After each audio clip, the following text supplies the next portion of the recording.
The dare. No one remembers who first suggested the idea. It might have been Leo with his cocky grin and endless dares. Or maybe it was Miles trying to impress Erica by acting braver than he actually was. What mattered was that the challenge was real, and that by midnight, 5 teenagers stood just beyond the rusted black gate of Greenwood Cemetery, daring each other to go inside. 10 minutes, Leo said, holding up both hands. That's all. Just stay inside alone, no phone, no flashlight. You do it, you win. Win what? Asked Erica, rolling her eyes, but still clearly intrigued. Bragging rights, Miles said, nudging her playfully, and not being called a chicken for the rest of senior year. Jamie, the quietest of the group, stood slightly behind the others. His hoodie was pulled up over his head, and his eyes kept drifting to the cemetery behind them. The wind blew cold through the bare tree branches, sending dead leaves swirling across the path. The old gravestones stretched out like crooked teeth in the dark, some cracked, some leaning, all bathed in the eerie silver of the full moon. I don't know, Jamie said finally. This feels messed up. Leo scoffed. It's just a graveyard, man. The dead don't care, they're dead. Tell that to the stories, said Erica. They say someone vanished in there like 5 years ago. A kid, never found. Some say he was dared too.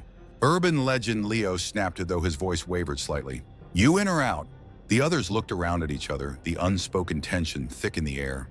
This was the kind of night where everything felt like a movie fog creeping low across the grass. A full moon, not a soul around except them. I'll go, Jamie said quietly. They turned to him in surprise. You sure? Miles asked. You don't have to. I said I'll go, Jamie repeated. He stepped forward, his face unreadable. Give me the watch. Leo handed over his wristwatch, one of those clunky digital ones with a green backlight. Time starts when you hit the path, he said. We'll wait right here. 10 minutes. Just walk and count some tombstones come back. Boom, legend. Jamie nodded, tucked the watch into his pocket, and stepped past the iron gate. Greenwood Cemetery was much larger than it looked from the street. Once Jamie passed the entrance, the headstones seemed to multiply around him, rising like jagged stone waves in a sea of shadows. Some had names faded so completely by time and rain that they were unreadable. Others bore dates from the 1800s, reminders of lives long ended. His footsteps crunched softly on the gravel path. The silence was deeper here, almost pressing in around him. Even the wind felt muffled, like the trees had grown used to keeping secrets. Jamie glanced at the watch. 0:49. Almost a minute in. He pushed forward, telling himself not to look behind him. There was no need. His friends were right back there, just beyond the fence. 10 minutes. He could do this. Still, something felt strange. He heard the creak of metal and turned, half expecting to see the gate swinging in the breeze. But there was no wind now. The air had gone still. He squinted into the darkness. No movement. Shrugging, he walked deeper. 0:30. He passed a large mausoleum on his left, its stone door sealed shut with a rusted chain. Weeds curled up around its base like fingers. Jamie paused briefly, feeling that odd heaviness again, like being watched. Just 10 minutes, he whispered to himself. His breath fogged the air. A twig snapped behind him. He turned fast. Nothing, but he heard it, close. Jamie tried to laugh it off, but the sound didn't come. His throat felt tight. He took another step forward, then paused. There it was again, a soft scraping sound. No closer this time, like something dragging across stone. Meteor 412. He was now halfway through the cemetery, near a cluster of graves under a twisted old oak. The moonlight barely touched this part. Shadows stretched long and thin. Jamie heard whispering. He froze. At first it sounded like wind, but it had rhythm, words, too faint to make out. He turned slowly, heart pounding. Behind him, near a crooked gravestone, something moved. It wasn't big, human-sized, just tall enough to stand behind the stone and peek over. Jamie blinked hard. Gone. Okay, he muttered. That's enough. He turned to leave, but the whispering grew louder, coming from everywhere now. The words made no sense. Not English. Not anything he recognized. He started walking faster. 6:59. 2 minutes, Jamie whispered, glancing at the watch. Almost there. The path was right ahead. He could see the faint glow of the street lamp beyond the gate. Just a few more steps. The path disappeared. Jamie stopped. Where the gravel trail had been was now grass, wild and thick, covering everything like a rug. He turned in circles. Every direction looked the same. Tombstones, shadows, darkness. No path.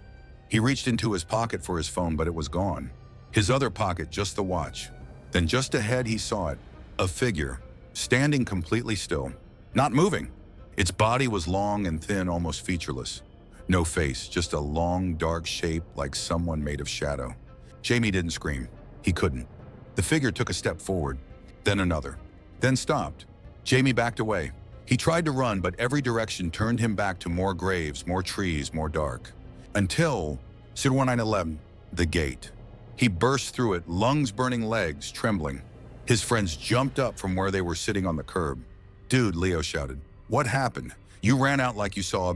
"I think I did," Jamie panted. "Someone's in there, following me." They looked at each other, nervous now. "You sure?" Erica asked. "Maybe it was just a..." "No," Jamie snapped. "I saw it. It moved. It whispered." Leo frowned. "There's no one there, man. We watched the whole time. Didn't see anything come out after you." Jamie looked back toward the gate. Nothing. No figure, no sound. Just darkness. But something deep inside him whispered otherwise. He could still feel it. Watching. Waiting. Following. That night, Jamie lay in bed, the covers pulled up to his chin. His bedroom door was shut, his closet closed tight. Every corner of the room had been double-checked. Still, he didn't sleep. He couldn't, because from somewhere, maybe the hallway, maybe outside his window, he could hear the whispering again. Closer this time. And this time, it was saying his name. The boy's turn. For the next few days, Jamie didn't talk much about what happened that night. His friends asked questions, joking at first, then more cautiously when they saw his reaction. He didn't smile. He didn't laugh. He didn't even hang out after school anymore. "He's probably just messing with us," Leo said, as he sipped soda in the school cafeteria, trying to make it sound scarier than it was. "No," Erica said, frowning. He looked terrified. "I've never seen him like that." Miles leaned forward. "Maybe we should stop with the dare thing." Leo rolled his eyes. "Oh, come on. It's just a stupid cemetery. We've all been there before." "But not alone," Miles pointed out. "Not like Jamie was." Leo slammed his drink down. "Okay, fine, I'll go." What? Erica blinked. "I'll do it, tonight. Same challenge. Alone. 10 minutes. He looked at each of them, daring them to argue. "I'll prove it's all in his head." Miles hesitated. "That's not really the point." "I don't care." Leo stood. "Jamie's acting like something followed him home." "That's nuts. Ghosts aren't real." Erica opened her mouth, then shut it again. She knew Leo. Once his ego was on the line, there was no talking him out of anything. That night, the group met again at the gates of Greenwood Cemetery. The moon was half full now, and a low fog drifted between the tombstones. It had rained earlier, so the gravel was slick, and the air smelled like wet earth. Leo stood at the entrance, hoodie pulled up, flashlight in one hand, and his phone in the other. "Same rules," he said. 10 minutes. No flashlight until I'm deep in." "You sure about this?" Miles asked. Leo didn't answer. He just stepped past the gate. Inside the cemetery, everything was quiet. Leo walked with confident strides, at first his sneakers crunching over the gravel. He tried not to think about how quickly Jamie had panicked. It was probably his imagination. The mind played tricks in the dark. "Just stones and dirt," he muttered. "Nothing else." But after a few minutes, something strange happened. The silence got thicker. It wasn't just the absence of sound, it was the presence of something else. A pressure like the air itself was aware of him. Leo slowed his pace. The flashlight stayed off. He didn't need it yet. The moonlight was enough. He passed the same crooked gravestones Jamie had mentioned. The mausoleum, the oak tree. He checked the time. "3. Halfway there." "Easy," he whispered. But then, there's a voice. Whispered. His name. "Leo." He froze. The air shifted behind him. He spun around. Nothing. Just rows of gravestones. Probably Miles messing with him. Leo switched on the flashlight.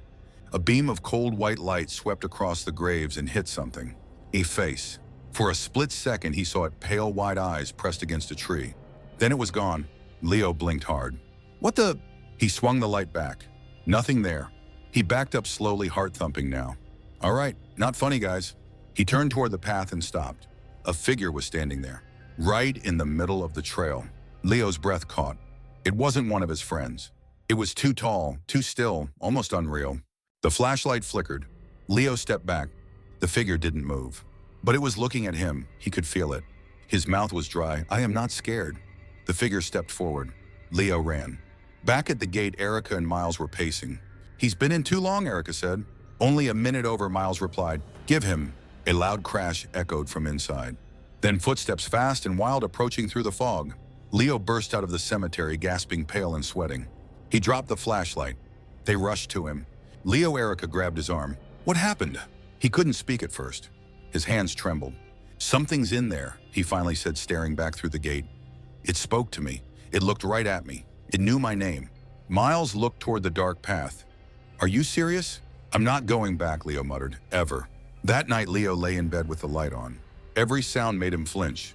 The faucet drip in the bathroom, the creak of the hallway floor, a car passing outside. But the worst sound came at exactly 2:14 a.m. 3 knocks. From his bedroom window. Not loud. Just knock, knock, knock. He froze. Didn't move. Didn't breathe. Then whispering. From behind the curtain. Leo. He covered his ears. But he still heard it. Inside his head. Inside his bones. He didn't sleep the rest of the night. The next morning, Leo skipped school. Jamie was already missing. Miles and Erica sat together in the hallway, whispering. What if he's right, Erica said quietly. What if something did follow him? Ghosts aren't real, Miles muttered. We're just freaking ourselves out. Then why hasn't Jamie come back? Why is Leo acting like that? They didn't have an answer. Miles stared at the hallway clock. 2:14. A chill ran through him. He didn't know why, but that time made his stomach twist. That evening, Erica got a text from Leo. Just one line. Don't open the door, even if it's me. She tried calling. No answer. She texted again. No reply. Around 9:00 p.m., she biked over to his house. The lights were off. The front door was wide open. She hesitated at the porch. Leo, she called. No answer. She stepped inside. The living room was cold. Too cold. The air smelled like earth and mildew. On the wall, written in something dark mud or worse, was a sentence. He comes for the ones who see. Erica ran. Later that night, Miles sat alone in his room. He had drawn every curtain, locked every door, left the TV on for noise. He still couldn't stop thinking about the look in Leo's eyes. Not fear, not even panic. It was emptiness, like something had hollowed him out. Miles grabbed his phone and typed a message to the group. No more dares, something's wrong. We need help. He didn't send it. He stared at the screen. Then, one timachinin. The lights flickered. The TV went to static. His phone turned off by itself. And then came the knock. 3 times. From inside his closet, the whisper. The cemetery was quieter than usual that night. Even the wind seemed to tiptoe between the graves. Not that Miles noticed at first. He stood near the broken path under the watchful eye of a dying moon, clutching his phone with sweaty hands, pretending he wasn't afraid. He wasn't here to prove anything.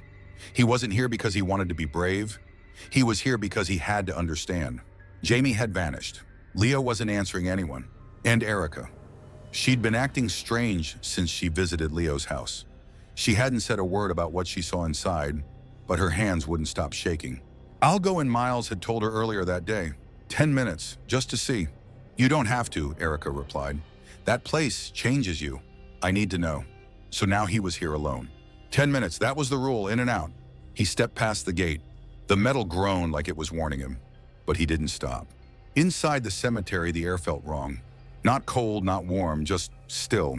Like even the insects had learned not to make noise here. Miles walked carefully, sticking to the gravel path. He tried not to look at the gravestones, but they pressed in around him like teeth in a crooked mouth. Names long gone, lives long ended, and something else hidden between the letters. He checked the time. 4:47, almost 1 minute in. His legs were stiff, his heart beating so hard he could feel it in his neck. He kept walking. Past the mausoleum with the chain door. Past the old oak tree where Leo claimed he'd seen something staring back at him. Miles shook his head. Probably just fear. A trick of the light. He stopped to catch his breath. That's when he heard it. A whisper, very faint. From behind a tilted gravestone to his left. He turned slowly. Hello, he called, voice cracking. No response.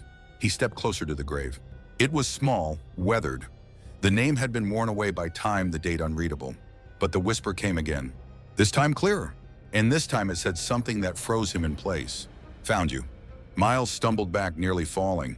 He whipped his head around, scanning the darkness. Who's there? Nothing. The grave sat still, covered in moss. No footprints, no movement. But the air felt heavier now. The trees leaned in closer. The fog thickened at his feet. His phone buzzed in his pocket. He jumped. It was a message from an unknown number. Don't look away. He blinked. Another message appeared immediately after. He's behind you. Miles dropped the phone. For a long moment he didn't move, didn't breathe. Then he turned. Slowly, every nerve in his body screaming not to. Behind him at the edge of the path stood a tall, narrow shape. No face, no clothes, just black like smoke shaped into a man. It stood perfectly still, then tilted its head. The whisper came again, not from the mouth because it had none but from the air itself. Found you. Miles ran. He didn't know how long he ran for. The cemetery twisted around him. The path disappeared. The stones grew closer, narrower, until it felt like he was being funneled into a trap. He saw the mausoleum again, but this time the chain was broken. Its stone door hung open just a crack. He didn't stop to look inside. He turned right, then left, then back again, and there it was. The figure, blocking the way. Still, silent, watching. Miles backed up. The ground beneath his feet turned soft. Mud. His shoes sank slightly. Another whisper right in his ear. He spun around. Nothing. Then something cold touched his wrist. He screamed and swatted at it, stumbling backward.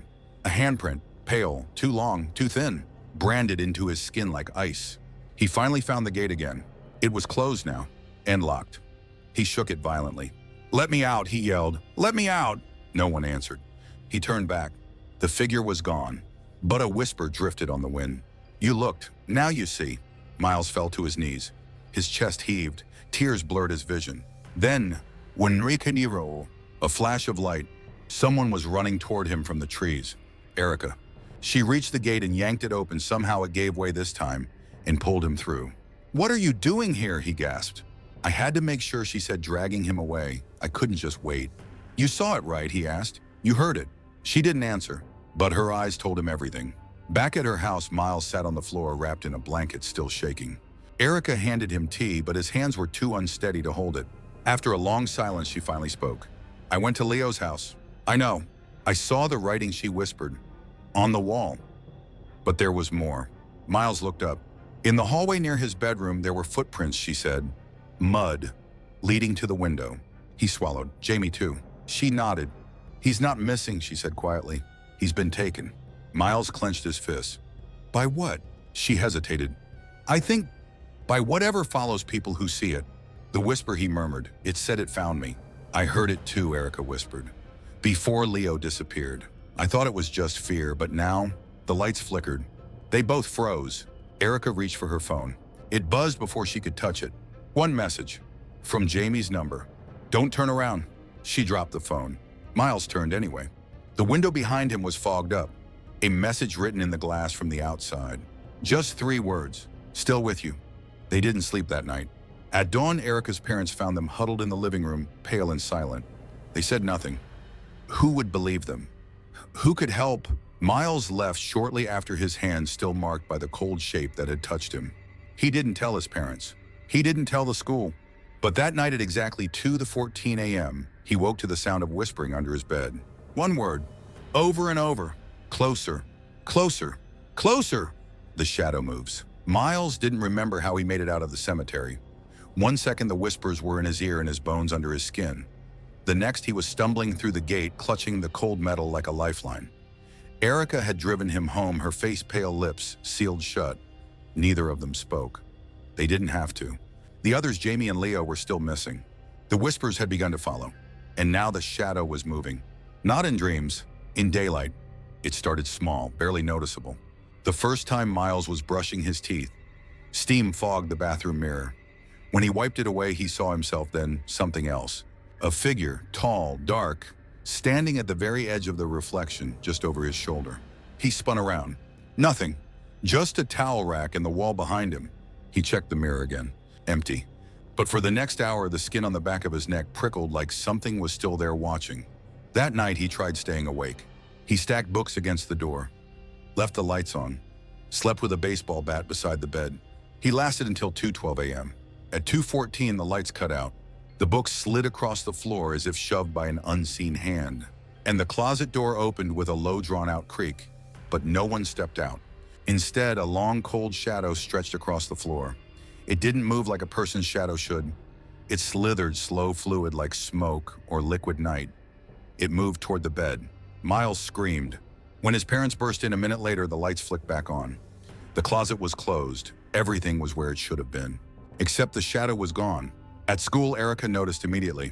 "You didn't sleep," she whispered. He didn't answer. His eyes were red. His hands trembled. "Did it talk to you again?" "No," Miles said. "Worse, it's watching now. It's closer." They sat in silence under the stairwell, where no one could hear them. "Have you seen anything else?" she asked. He hesitated. "Yes, reflections, windows, it's there just for a second." She nodded. "Same." Miles looked down. "It's like it's not just following us now. It's feeding on us. Like we opened something and can't shut it." "I don't think it ever wanted to hurt us right away," she said quietly. "It wants us scared, alone." He looked at her. "Then what happens?" She didn't answer. She didn't need to. That weekend, Erica convinced him to return to the cemetery. Not for a dare, for answers.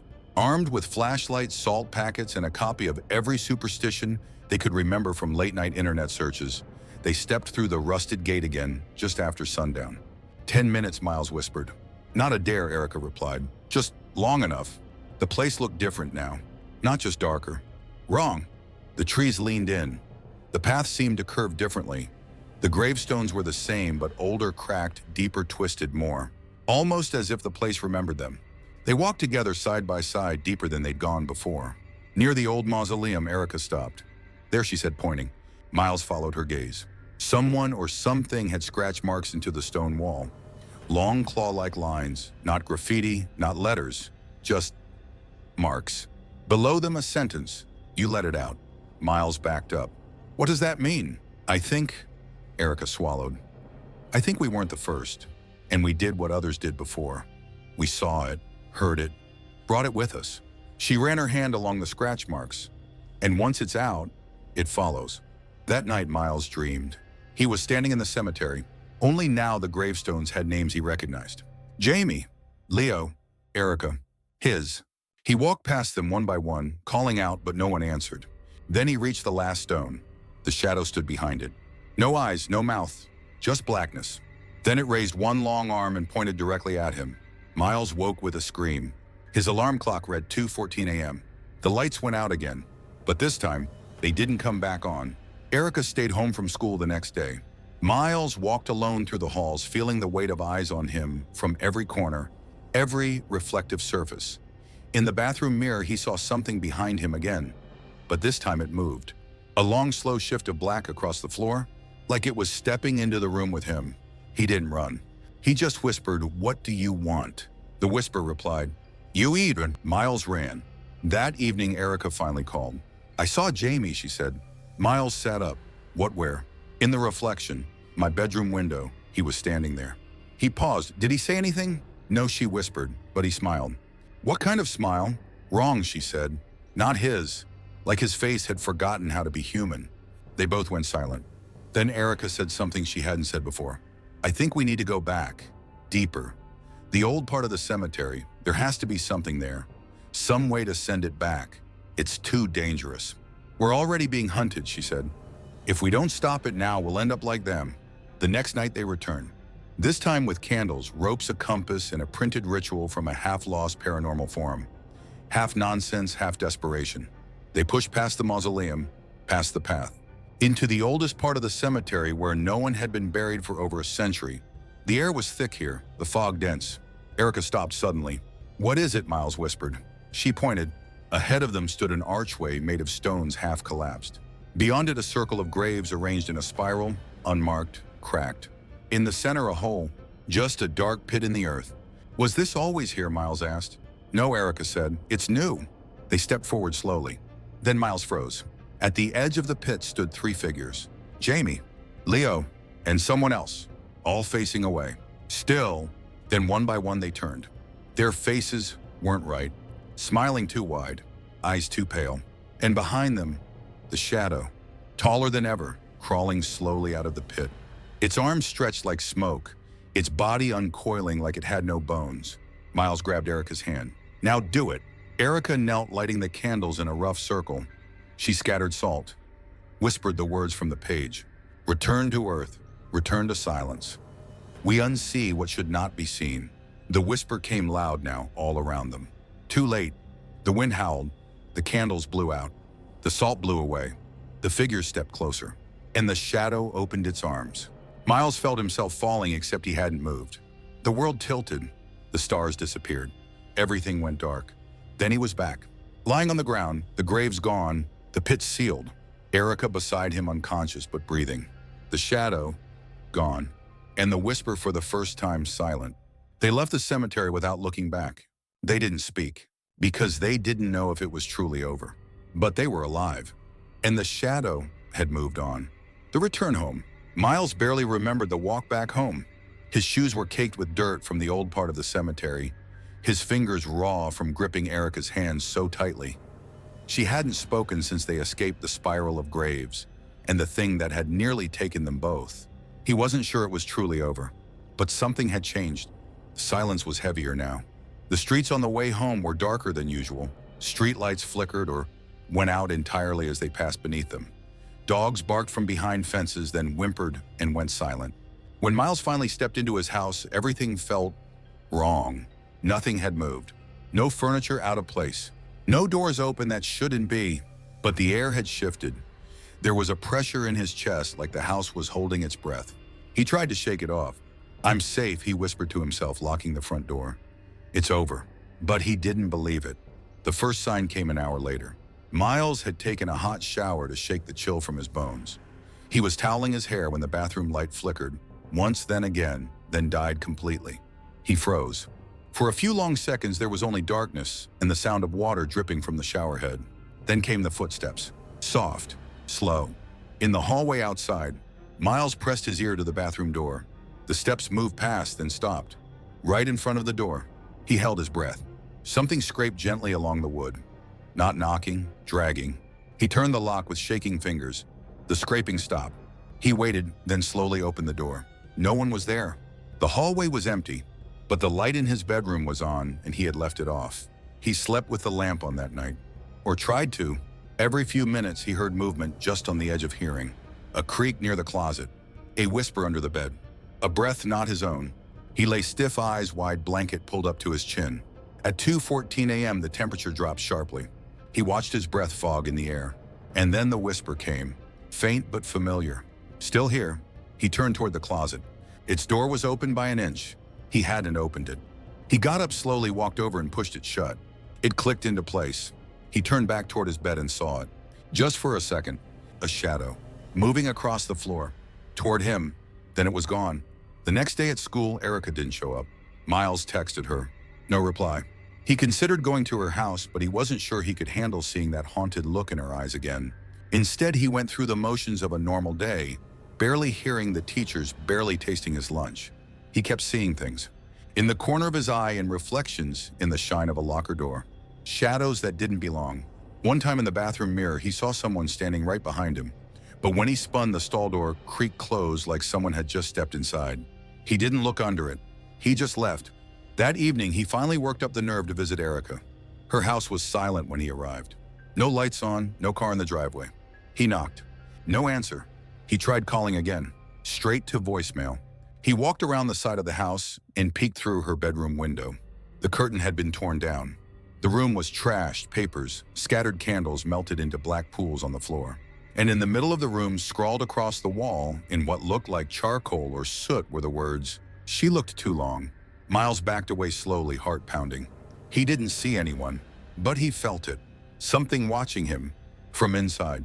Back home, things escalated. Lights flickered constantly. The hallway floor creaked with invisible steps. His reflection no longer moved exactly with him. And the cold, it never left. Every room in the house felt like the inside of a freezer. Even his breath left mist during the day now. His parents asked if he was sick. He didn't know how to answer, because every time he opened his mouth to explain, the whisper in the back of his mind grew louder. "Tell no one, or they'll see me too." He stayed silent. That night, the shadow finally touched him.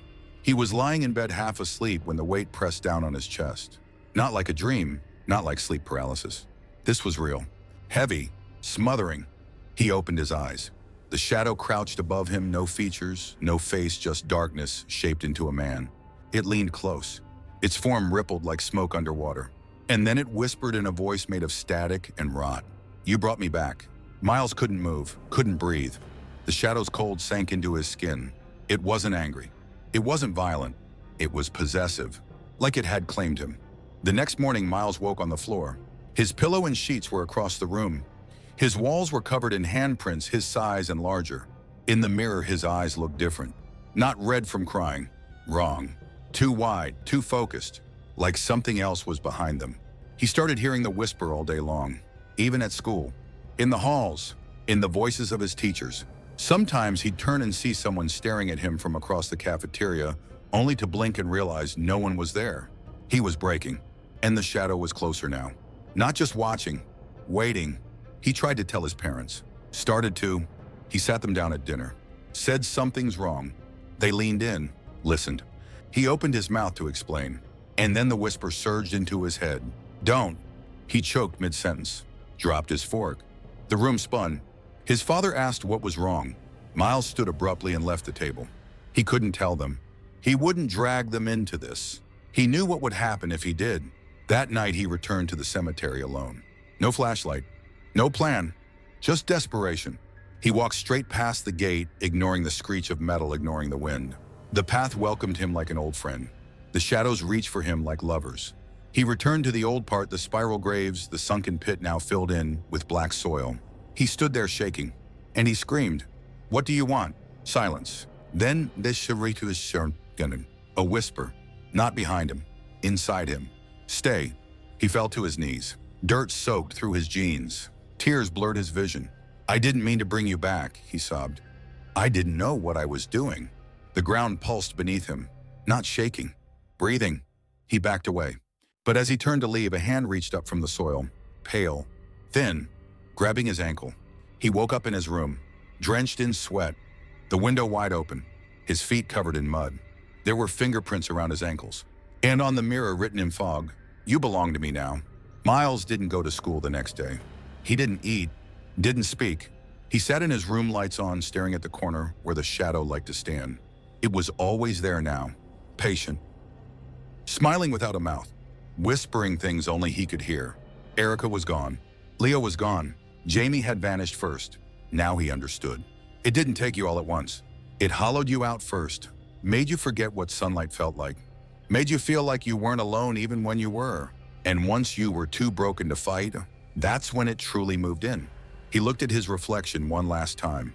His eyes weren't his anymore. The reflection. Miles didn't sleep much anymore. Not really. At best, he drifted in and out small bursts of blackness between hours of staring at the ceiling ears, straining for the faint sound of movement just outside his bedroom door. He kept his lamp on all night, and sometimes he played music through his earbuds, just to drown out the whispering.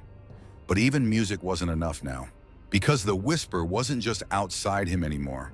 It had started whispering through him. Words curled on his tongue that he didn't recognize.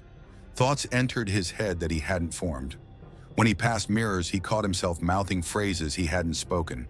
And sometimes, when he wasn't paying attention, his reflection kept moving. Even when he stood still. It was a Thursday morning when it happened again. He had been up all night pacing. At 6:12 a.m., he stood in front of the bathroom mirror, toothbrush in hand, face hollow. He leaned in to splash water on his skin and rubbed his eyes. When he looked up, something had changed. His reflection stood perfectly still. That wasn't strange, but it was smiling. A wide, unnatural grin. His own face mirroring him, but twisted into something cold and joyful in the worst possible way. Miles stepped back. The reflection didn't. It kept smiling. He turned, heart-pounding, check behind him.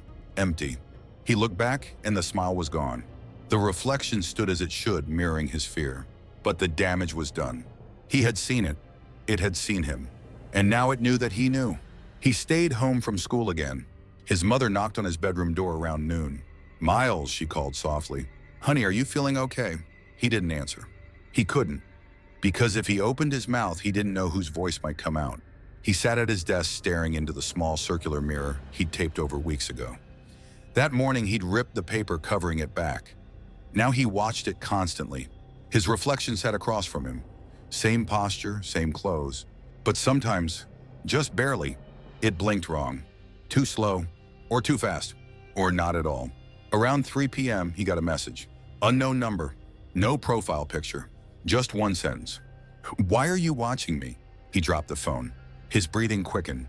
The mirror across the room flickered just for a second, and in its surface he saw a shadow, standing behind his reflection. Not tall like before, smaller, almost child-size. Its arms were too long, its hands dragged at its sides, its head tilted twitching in odd angles. And it was grinning. Miles ran to the bathroom, slammed the mirror cabinet shut, pulled the towel from the hook and draped it over the glass. When he looked at his own shadow on the wall, it smiled. He started recording himself. He needed proof. He set up his phone facing the bathroom mirror, turned on the front-facing camera, and hit record. He stepped out hard hammering and waited. 5 minutes passed, then 10. He opened the door slowly. The towel had fallen off the mirror. The cabinet door was wide open. His phone lay face down on the counter.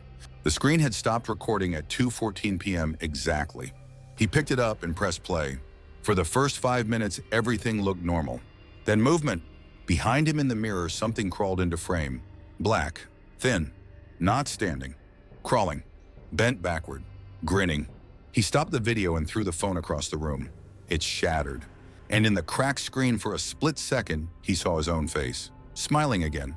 By evening, Miles had barricaded the mirrors, all of them, with paper, duct tape, blankets, clothes, anything he could find. The house felt quieter, like the shadow was waiting, like it was circling uncertain. But that night, it came anyway. At 2:14 a.m., the window opened by itself. Cold wind blew in, carrying the smell of dirt and rot. Miles sat upright in bed, staring at the curtains. Then the whispers started. They didn't come from the walls this time. They came from the mirrors. Even covered, he could hear them vibrating like glass, straining to hold back the voice inside. "Miles," it whispered, "let me out." He stood trembling and walked toward the closet where he had stuffed a tall mirror weeks ago and covered it with a blanket. But the whisper kept getting louder. "Let me out." He reached for the blanket, hesitated. Something underneath moved. Not the mirror, the reflection. He ripped the blanket away, and there it was, himself, but grinning. Arms too long, skin too pale, eyes like smoke. The reflection tilted its head slowly. Then it moved its hand, reaching forward. The glass rippled, and the hand pushed through. Miles stumbled backward and fell. The reflection crawled halfway out of the mirror, its lower body still inside, upper body stretching toward him. It opened its mouth and whispered, "You are the doorway." He screamed, fell back against the dresser. Something hard hit his back, the broken edge of a mirror shard from his shattered phone.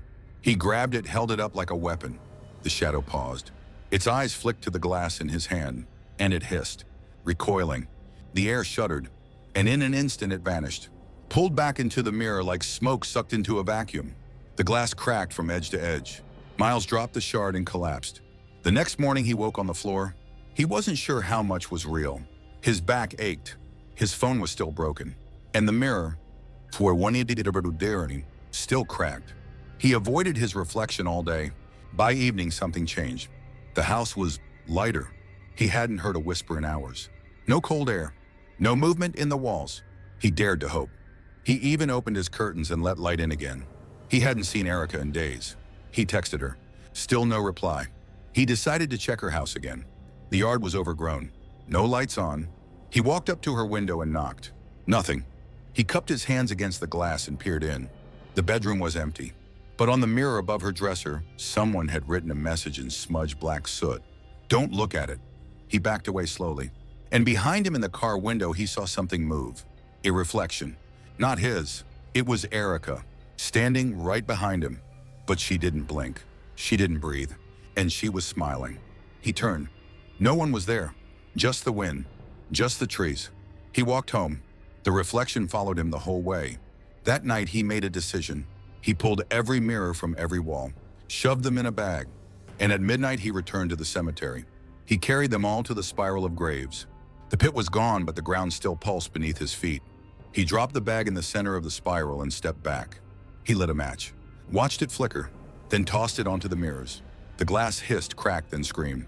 A sound not like breaking, but like something being torn free. The wind rose, the trees bent, and then silence. When Miles returned home, the house was quiet. Normal. He slept for the first time in weeks. No whisper, no shadow, no grin. But 2 days later in the school bathroom, something caught his eye. The mirror had been replaced, brand new. And when he leaned in to wash his hands, his reflection smiled again. But he hadn't. The sleepless nights. It started with the scratching. At first it was faint, just a soft rustle at the edge of hearing, like a mouse beneath the floorboards. Miles told himself it was nothing. Houses made noises, pipes expanded, wood creaked. But this wasn't the house. This sound had intention. It came from the same place every night, under the bed or inside the closet. Always at 2:14 a.m. And it never came early, never late. Only then, as if something was waiting. By the third night, Miles was sleeping in short, broken stretches. The moment his head hit the pillow, his ears sharpened. The silence pressed in tight. Every breath seemed too loud, like it might give him away. He lay perfectly still, eyes wide open, staring at the ceiling, refusing to look toward the closet door. The scratching began again. Scrape, scrape, scrape. Something dragging a nail across wood. Dirty then. Tap, tap, like fingers knocking, gently. He clutched his blanket and pulled it up over his face, heart pounding. The sound stopped. Silence returned. But this time it stayed silent. Too silent. Even his breath felt muffled, like the room itself had gone underwater. Then from under the bed he heard it whisper, still awake. Miles didn't sleep at all the next night. He sat in the hallway with every light-on blanket around his shoulders, a dull kitchen knife clutched in his hand. Not because he thought it would help, but because it made him feel less powerless. His parents had noticed the bags under his eyes, his shaking hands, his quiet stare at nothing. But when they asked, he lied. "I'm just stressed. Too much school.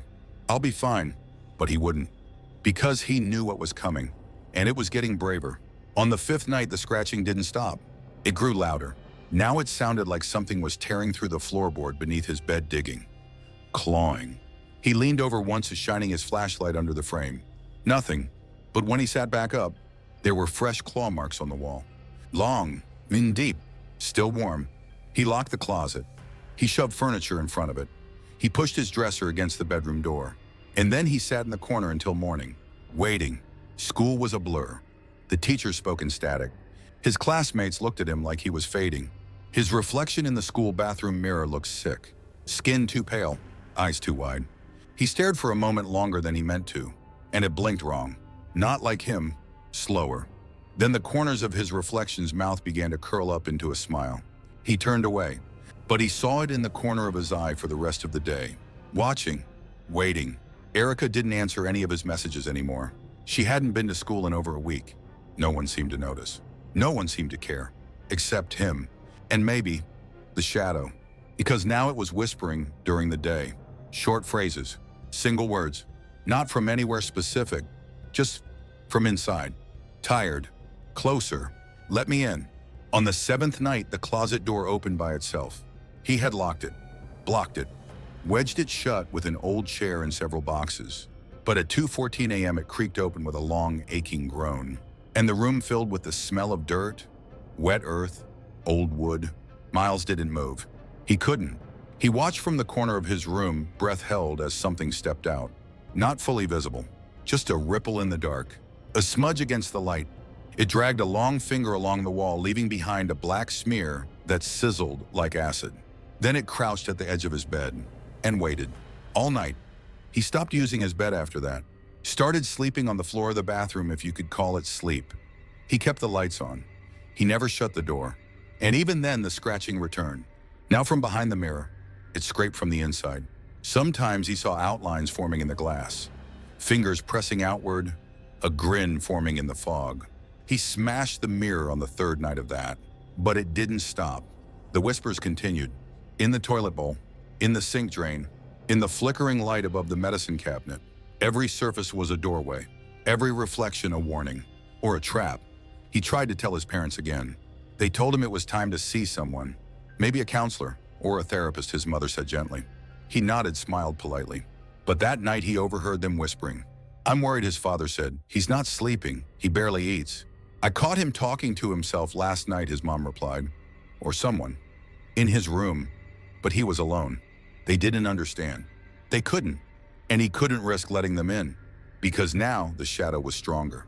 It had started mimicking his voice. He heard it once. From under the bed, calling his mom's name. Perfectly. Like him. He had to bite down on his knuckles to keep from screaming. Night 10. The longest night of his life. He hadn't slept in 3 days. The shadows in his room didn't move anymore. Because now they didn't have to. They just watched. and waited, and whispered. He'd counted 5 separate voices by now, all versions of himself. Some crying, some screaming, one laughing. Always at 2:14, every single night. That evening, Miles tried something new.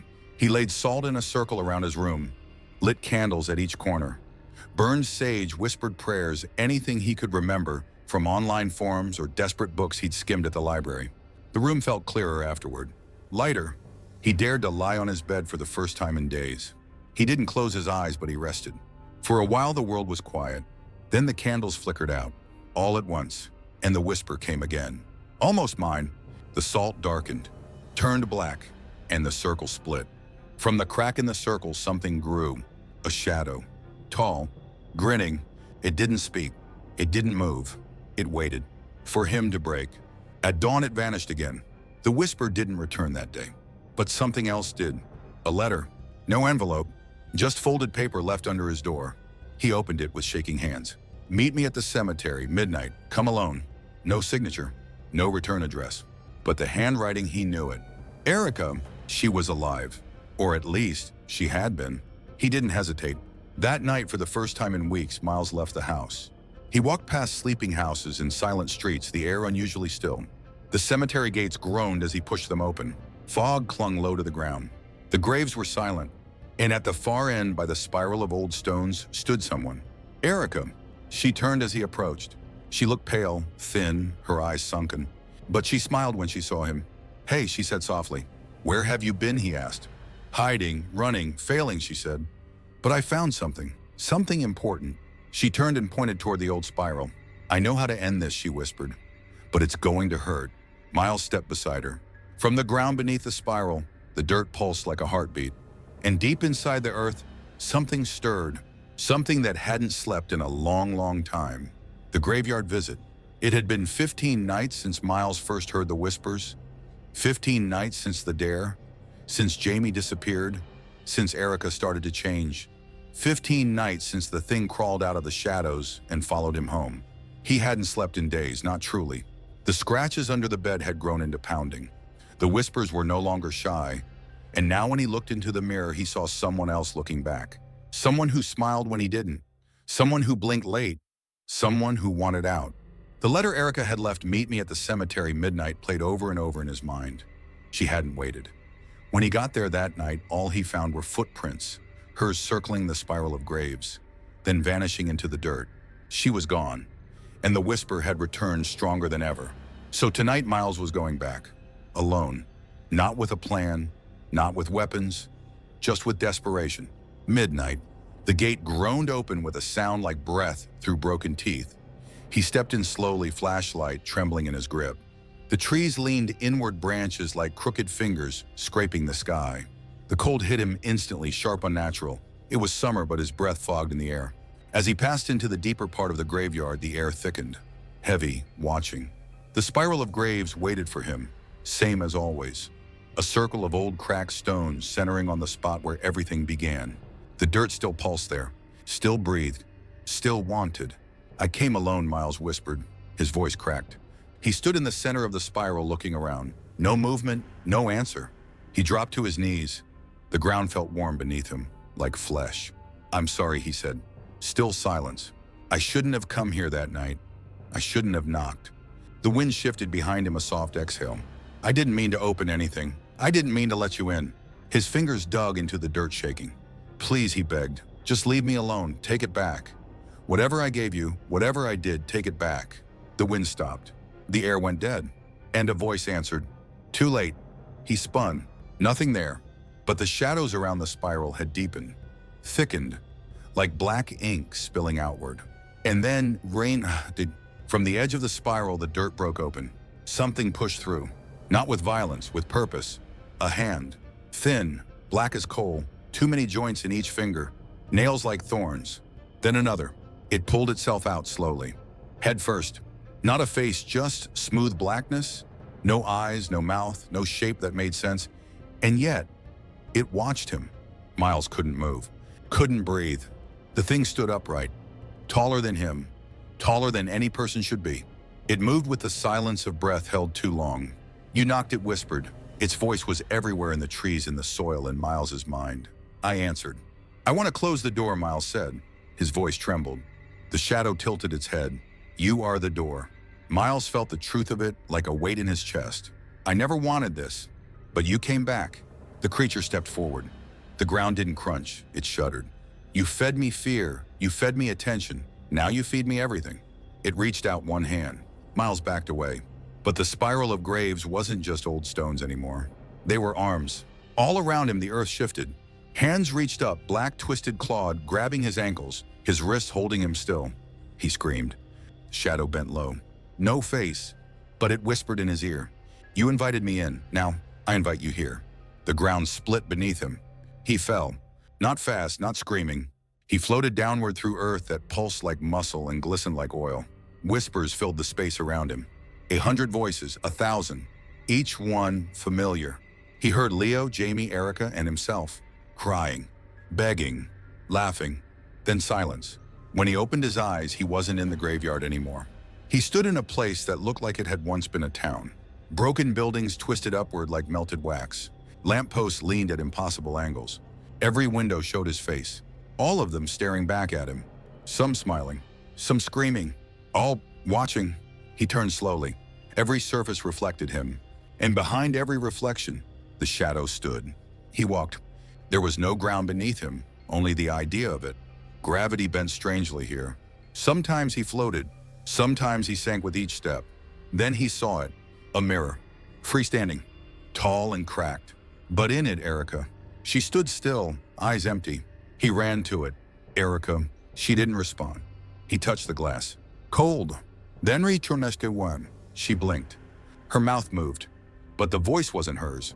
She looked too long, and the mirror shattered. He turned and saw dozens of mirrors now circling him, each one with a version of himself inside. Some bloody, some laughing, some rotting. He clutched his head. "This isn't real," he whispered. But the voices replied, "It's more real than you. You fed us with every stare, with every fear. You made us stronger." He fell to his knees, and then the shadow appeared again, looming, tall, endless. Its arms opened wide. "Let go, give in, join us." Miles closed his eyes and whispered no. The world around him shook. The mirrors cracked. The ground beneath him split again. The voice screamed, not loud, but deep, a sound that made his bones itch. "You are ours." He stood, tears on his face, dirt in his mouth, but something clear in his heart. "No," he said again. He reached into his pocket. The matchbook from weeks ago, the one they'd used during the ritual. He struck a match. Light bloomed, tiny, but real. The shadows recoiled. The mirrors screamed. He dropped the match. Everything burned. He woke gasping. On the cemetery floor, the spiral of graves now just stones. Still, quiet, no pulsing, no whispering. He was alone. The sun was rising. He stumbled to his feet. Smoke lingered in the air, but no fire. No scent, just warmth and silence. He walked home slowly. Each step felt like lifting a mountain, but the weight of them was gone. He reached his house just after dawn. His reflection in the front door glass looked like him again, tired, shaken, but human. Inside, his parents were asleep. The house was quiet, normal. He stood in front of the hallway mirror and looked. His reflection blinked when he did, moved when he did. No grin, no delay, no shadow behind him, just himself. For the first time in weeks, it felt safe to look. He slept that night, a deep, dreamless sleep. No whispers, no scratches, no hands reaching out, just silence. And when he woke, the clock read 6 a.m., not 2:14, and he smiled. A real one, but across town in a different house. A little girl stared into a mirror. She blinked. Her reflection did not. It smiled. She didn't. And behind it, a shadow leaned in, waiting, watching, ready. The warning. The morning after the graveyard, Miles felt something he hadn't felt in weeks. Lightness, like he'd dropped a weight he hadn't known he'd been carrying. The whispers were gone. The mirror was silent, no scratches, no voices, just peace, or something close to it. He walked through the neighborhood and felt the sun warm on his face again. Every step felt grounded, real. But the world didn't feel entirely normal. Not yet. Birds didn't chirp overhead. The breeze didn't move the trees. And people he passed looked at him a second too long, then looked away just as quickly. Like they knew something. Like they saw something. He made his way back to the cemetery just after noon, not because he wanted to, but because he had to. The spiral of graves had burned away into ash and bone dust, but something inside him whispered to check it again. Not a voice this time, just a hunch. A warning.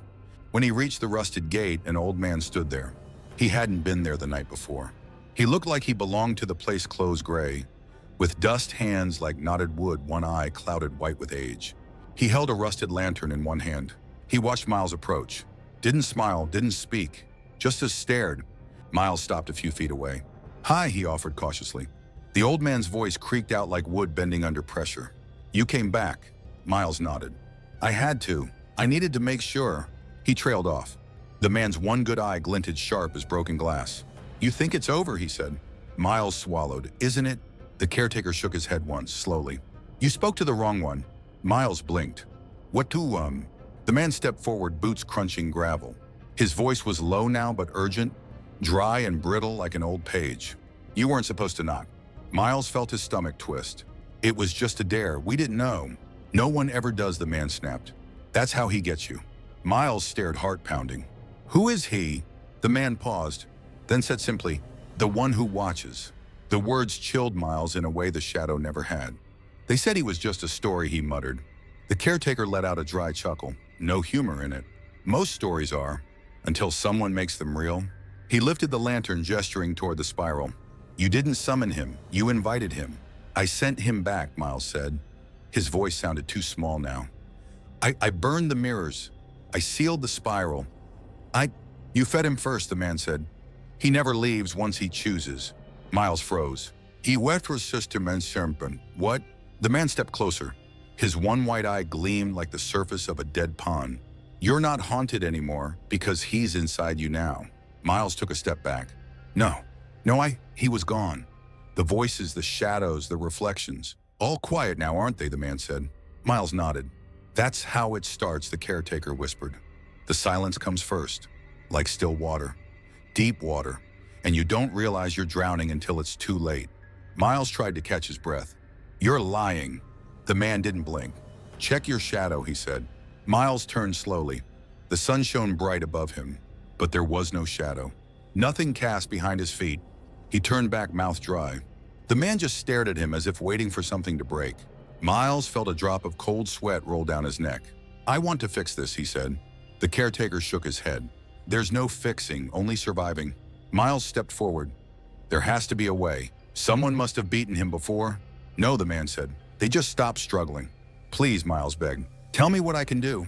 The caretaker looked tired then. Ancient. Like a man who'd seen too many of the same stories play out. "You'll have to go deeper," he said, "to the place where he lives." Miles felt a deep chill roll through his spine. "You mean?" The man nodded. "The mirror place." The words felt thick in the air, like a curse, like a promise. "It's not hell," the man continued. "Not exactly, but it's where reflections go when they stop being yours." Miles clenched his fists. "Then I'll go. I'll drag him out." "You can't kill what doesn't live," the caretaker warned. "I can try." The man reached into his coat and pulled out a small object, a shard of black glass. It pulsed faintly in the sunlight. "Use this," he said, "but only when you're sure. Once you enter, there's no walking back." Miles took it with shaking hands. "Why are you helping me?" The caretaker didn't answer right away. Then softly he said, "Because I didn't fight, and I've lived with him inside ever since." Miles walked home with the shard clutched tight in his palm. He felt it hum softly, like it knew what it was, like it wanted to be used. That night he stood in front of the hallway mirror. He waited. Nothing moved. His reflection stared back. Normal. Human. He reached into his pocket and pulled out the shard, held it to the surface of the glass. The mirror trembled. Hairline cracks spread out from where the shard touched. Then one for him, a ripple. The reflection blinked once, delayed, then smiled. Miles pressed the shard harder into the surface. The mirror breathed. And then it opened. He fell. Through glass. Through water. Through shadow. Through memory. Images flashed around him, Jamie screaming, Erica whispering, Leo vanishing into the trees. The grave, the whisper, the spiral. Then, when at about silence. Miles landed hard on a flat black floor. He stood slowly. and looked up. He was inside a world made of mirrors, but none reflected him. Each one showed something different. A version of him with blood on his hands, one chained to a wall, one with eyes black as night, and every version was smiling. Then he saw it, the true reflection, the one that had followed him home. It stepped through one of the mirrors, tall and fluid like smoke with bones. No eyes, no face, just presence. It didn't speak aloud. It didn't need to. This is home now. You came to me. You belong. Miles took a step forward. No, I chose this. That means I still have power. The shadow stepped closer, arms open. Power doesn't matter. Only surrender. I'm not here to surrender. He held up the shard. It pulsed with heat. I'm here to seal you in. The mirror behind the shadow cracked. It turned slightly just enough. Miles ran. He lunged toward the mirror, driving the shard into its center. The whole world screamed. Not the sound of glass, but of voices. All the versions of him, the trapped ones, started to scream too. As if the pain was shared, the shadow shrieked. The mirrors burst, and Miles fell. He woke on the floor of his bedroom. The shard lay beside him, cracked. His mirror was gone, shattered, dust. He sat up slowly and looked toward the window. There on the floor, his shadow returned. Perfect. Still, his again. But far away back in the cemetery, the spiral of graves pulsed once, and the ground whispered, "The door is never truly closed." The final scene. A week passed. Miles didn't speak much during that time. He barely left his room. His parents chalked it up to recovery, exhaustion. They were relieved the worst seemed behind him. He told them he was sleeping better. He smiled more, ate his meals, went back to school. And yet, something was different. He walked slower, flinched at reflections in windows, never passed the mirror aisle at the store. Sometimes his mother caught him staring at the hallway mirror, long silent stretches until she gently touched his shoulder and he snapped out of it. But he never said what he saw. 7 days after he shattered the last mirror, the nightmares returned. They didn't come with whispers or shadows anymore. They came with silence. In the dreams, he stood in a house made entirely of mirrors, each one showing a different version of himself. Some older, some broken, some wearing his face, but smiling with something else behind their eyes. He always woke just before the reflection touched him. Each morning the dreams grew longer, closer, until one night he didn't wake up at all. That morning his mother knocked on his door. No answer. She called again. "Miles, you up?" Still nothing. She pushed the door open. The room was silent. No sign of struggle, no mess, nothing out of place.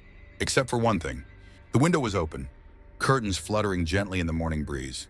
And on the floor, muddy footprints, leading away from the bed, across the carpet, out the window. They were barefoot, small, but not quite right. Each toe too long. The arch curved like something walking wrong. Like it wasn't used to human feet. They searched the neighborhood. No sign of him. No scent trails, no messages, no clues. Just an open window and prints that vanished halfway down the street. The police wrote it off as a runaway, a breakdown. But his mother couldn't shake the feeling. She started covering the mirrors in the house, just in case. Across town in an abandoned house long since forgotten, something stirred behind a mirror nailed to a cracked hallway wall. The surface rippled. A hand pressed against the glass from inside. Slowly, gently, curiously. And then a face appeared. Mallosaurius, but not quite. His skin looked too pale, his eyes a little too wide. His mouth twitched into a half smile as he stared out at the empty room. Then another face appeared behind him. The shadow, still faceless, still watching, still home. For most, the story ended there. A boy disappeared, no trace, a tragedy. But for those who paid attention, the signs returned. First in the school bathroom, a mirror cracked in a perfect spiral. Then at the cemetery where new footprints appeared around the graves, despite no one visiting for weeks. And later at Erica's house, a knock, exactly 3 times. At 2:14 a.m., no one answered. But the knocking continued every night after that, always at the same time, always at the same rhythm. Until one day Erica's father opened the door out of frustration. The house was never the same again. Mirrors began fogging from the inside. The walls whispered when no one was home.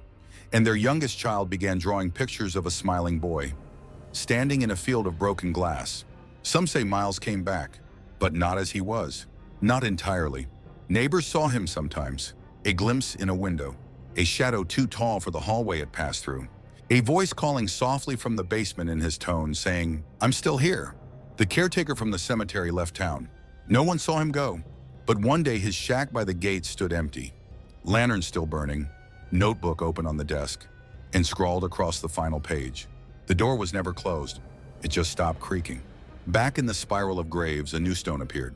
Unmarked, fresh. Its surface reflected the sky like polished obsidian. And if you stared into it long enough, you'd see your own face, but smiling when you weren't. Some brave or foolish kids dared each other again. Years later, the stories returned. A game, a dare. Knock 3 times on the spiral stone, but never look behind you while doing it. If you do, the one who watches will notice. And once he sees you, you can't unsee him. They say Miles lives there now, not in body, but as part of the mirror space. A watcher, a whisper, an echo of a boy who thought he was braver than he was. He walks behind the glass waiting for eyes to meet his, smiling, patient, still wearing that hoodie, still barefoot, still walking with that same wrong rhythm like a puppet on invisible strings. But if you ever catch your own reflection smiling when you aren't, step back, don't blink, and don't knock. Because once you knock, he follows. And once he follows, he never lets go.